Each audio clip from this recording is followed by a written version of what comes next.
closing contributions, all of you. So what I'm going to do is put a question to specific individuals, but also ask you to make your sort of closing thoughts. And we'll start with you, Malik. Pick up that last one about the problem. You've brilliantly deconstructed for us what's going on inside, but some of the sort of geopolitics of this isn't actually just a Syria issue. No. There's dimensions all the way around, and perhaps, I think what was behind that question, a sense that those dimensions make it even harder to act or to solve this. And this is your closing thought. Yeah. What's happening in Syria isn't just purely Syrian. It's got obviously geostrategic dimensions.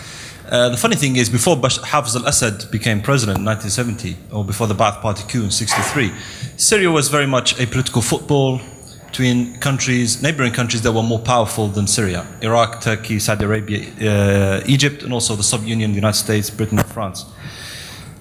What Hafez al-Assad was successful in doing is stopping all these neighboring countries and superpowers fighting their little turf wars inside Syria. When the revolution began, what happened is the people of Syria have allowed Turkey and even countries like Jordan, which didn't have any sort of involvement in Syria, to have some sort of involvement. Obviously, the United States and Russia as well. So now what we are witnessing in Syria is a tug of war between two axes.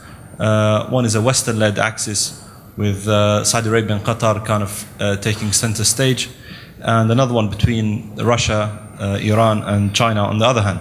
And if it wasn't for this tug of war, probably Bashar al-Assad would have fallen a long time ago.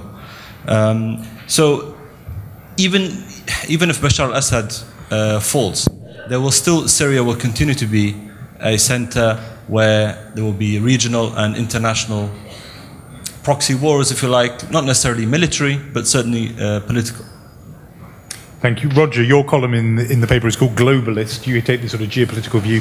Given the stakes that people have, Iran in particular doesn't want this kind of vacuum on its doorstep. Does that make it, yes, certainly more difficult, but almost impossible for there to be action on this?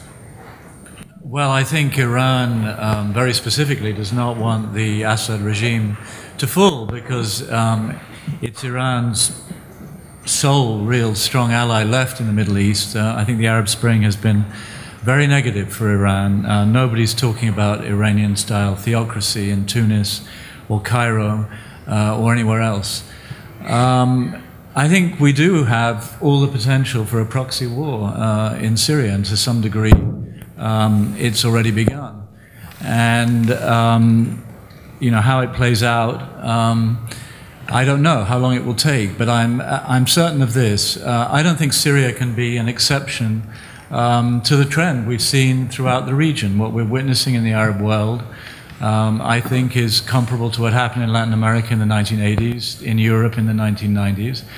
And Arabs are basically saying, enough.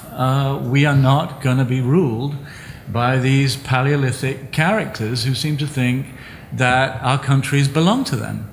And I think Michael said the genie's out the bottle. It is in Syria, and I think it's going to be difficult, bloody, but at the end the Assad regime will be gone, and some compact will emerge between Syrians. Perhaps Iraq can play a useful role. I mean, after all, Iraq has had agonizingly to wrestle with many of the issues confronting Syria today, and it's interesting that the Arab League, as we speak, is convening in Iraq for the first time in a very long time. Could it be that Iraq, and perhaps also flipping things around, Lebanon, which interestingly has been among the calmest countries through the Arab Spring. Why? Because it is actually a much more open country than many others were in the region. Perhaps Iraq and Lebanon can eventually serve as in an instructive way. Thank you. A closing thought from you, Rana Kabani.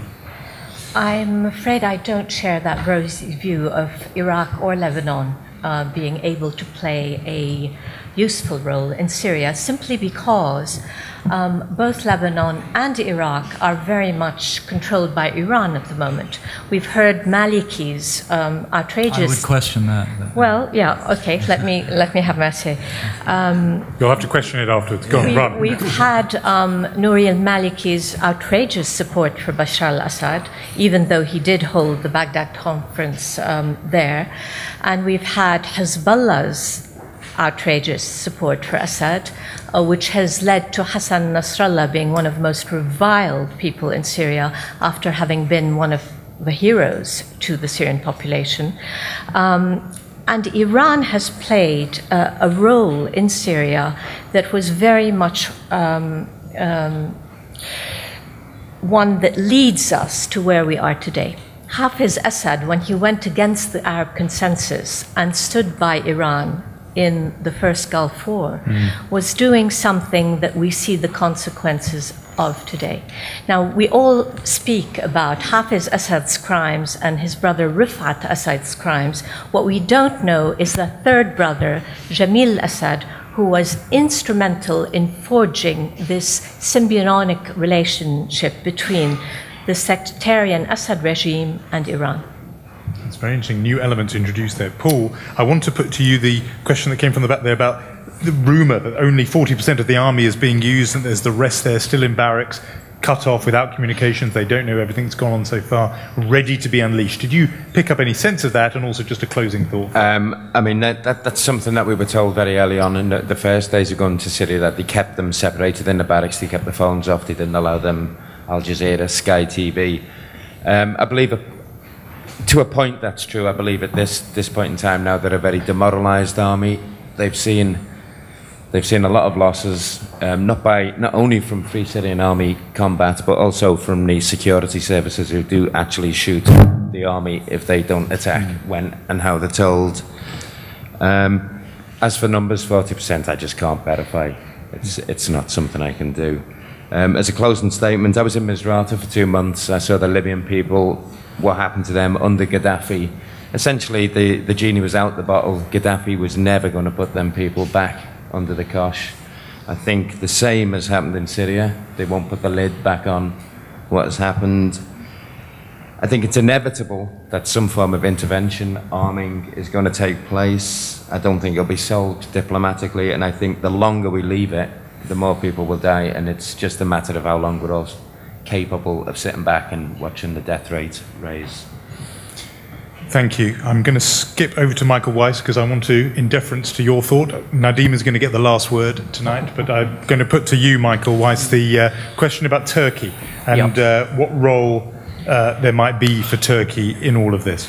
I think if there's any sort of military intervention, as has been discussed tonight, Turkey will take the lead role for reasons both geographic and political. It's been, as I mentioned, threatening to impose, or promising to impose, depending on your perspective, a buffer zone in northwestern Syria since June, when it first began to absorb refugees. It was one of the first massacres of the revolution in Jisr al-Shugur. We've noticed in the last few weeks that Turkey has slightly modified or recalibrated its messaging that I would call more pro-intervention. The Prime Minister last week explicitly invoked the right to protect doctrine, which is the first time he or any member of the ruling Turkish establishment has done that. The problem with Turkey, of course, is, and this is something we haven't discussed at all, the Syrian Kurdish population. The Syrian Kurds represent the largest minority in Syria, probably the largest minority, between 10 and 15%. Now, if you know anything about Turkey's foreign policy, it is all run through the prism of its Kurdish question. There are more than 20 million Kurds living in Turkey. Erdogan is very worried that if, say, the Syrian Kurds were to get a sort of semi-autonomous region, as though they have in Iraq, in Syria, this would inflame Turkish Kurdish opinion. So let me be the first to say, evidence against interest, Turkey intervening militarily in Syria is not without its own complications. It's a very fraught policy. There are also there's a sectarian component as well. Those refugees pouring across the border into Turkey, most of them are Sunnis, except in the Hatay province where they're being held, there's a large Alevi population. The Turkish Alevis are another Shia sect. They tend to be more pro-Assad. It's already creating sectarian tensions within Turkey to have this giant refugee population. If it were to explode to the numbers that the Red Crescent anticipates, 500,000, you're going to see the bleed over of the Syrian sectarian question into Turkish territory. Thank you. And I'm going, as I said, in deference to the point made about the complexion of the panel, Nadim Nasser, the last word to you, and include in it, if you could, the answer to the question that came from the audience there, that given where we are now, given that people are dying, is it not just too late to talk about dialogue? One of the problems we have not touched is religious extremism. There is one of the biggest problems in Syria, inside Syria at the moment, is fear. I heard a lot of resentment from Malik against minorities. But we have to take into consideration there is enormous fear inside Syria because there is a fear that Islamic fundamentalists and extremists will jump to power. This fear is true and real, and especially for the minorities. And the dialogue, when I'm saying the dialogue, I want just to comment that it's not going to Geneva to have a cup of coffee, and it is not also to have a dialogue for the Assad to reform. I'm not talking about either or. I'm talking about an international conference which brings the whole political spectrum and including the regime on the round table so that we spare and save lives. All what I'm saying is every single life in Syria counts and every drop of blood counts. And I lived in Beirut, and I know the horror of the civil war and the military intervention, because it happened in Lebanon. Every military in the world came into Lebanon to help the Lebanese through the army.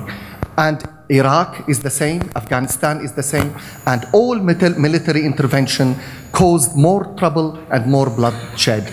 We want peace and we want harmony in Syria. And the last sentence I say, the richness of and the uniqueness of this country is the diversity. Thank you. We're at the very last stage, which we're just going to do that little vote just to see if people have changed their minds. 4 options now, in deference to Nadim: do nothing, military intervention, arming the rebels, and the international conference and dialogue. So we'll go through them first. So those who think the West's best position is to do nothing. 1 or 2, a few hands, 3 or 5 or 6. Second one is to arm the rebels, arm the opposition groups, levelling the playing field, as we heard there. That's quite a few. I'm not going to put a figure on it, but you saw it.